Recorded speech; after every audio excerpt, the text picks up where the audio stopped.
Gusto mo bang makaipon pero di mo alam kung saan ka magsisimula? Ito na ang sign, simulan mo na. Ayan, maganda ka na ng Hinge Cups. Kung wala ka pa, umorder ka na, nandyan yung link sa baba. Oo.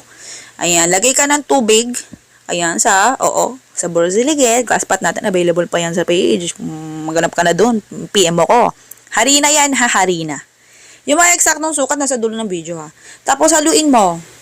Uy, tagasan ka? Comment mo naman sa baba. Malay mo, ikaw na yung isa sa mabibigyan natin ng libreng electric hand mixer ngayong buwan. Comment na. Maya mo na haluin. Lagay mo muna yung ito. Bago pa natin makalimutan, ihabol muna yung ating jelly powder, yung red. Unflavor dyan ha, o walang flavor yan. Tapos, diretso ka lang sa halo hanggang sa maluto. Pwede mo siya, kung nagtitipid ka sa kalan, sa gas, pwede mo siya lutuin bago kumulo. Yung tingin mong, umuusok-usok, kahit di pa kumukulo, pwede na yun. Pwede mo na ihango yun. Luto naman na yan. Pero kung gusto mong may trust issue ka, charot.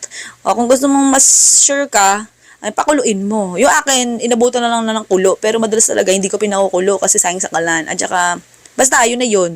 Oo, ganun ako magluto. Kahit panoorin mo yung mga nakaraang video ko. Oo, kahit 2018 mo pa yung panoorin. Ganun talaga.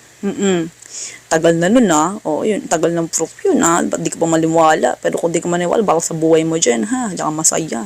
Condensed milk yung toppings natin. Sa mga hindi gusto, sa pananalita ako, sige, push me ako. Diyan kayo masaya. Wala tayong magawa.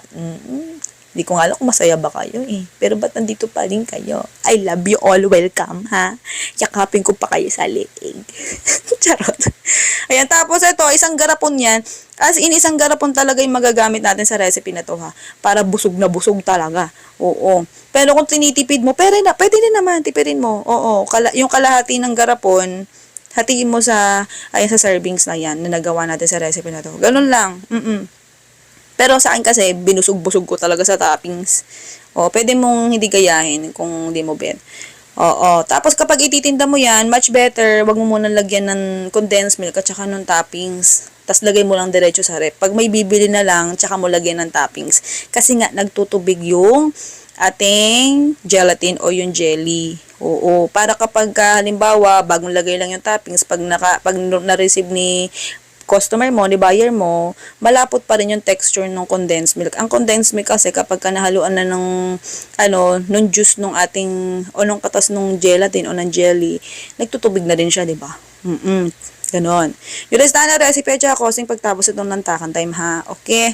Kung gusto mo lang naman itry ito, try mo na lang pang merienda. Pero kung gusto mo itinda, gumawa ka na lang ng sarili mong costing.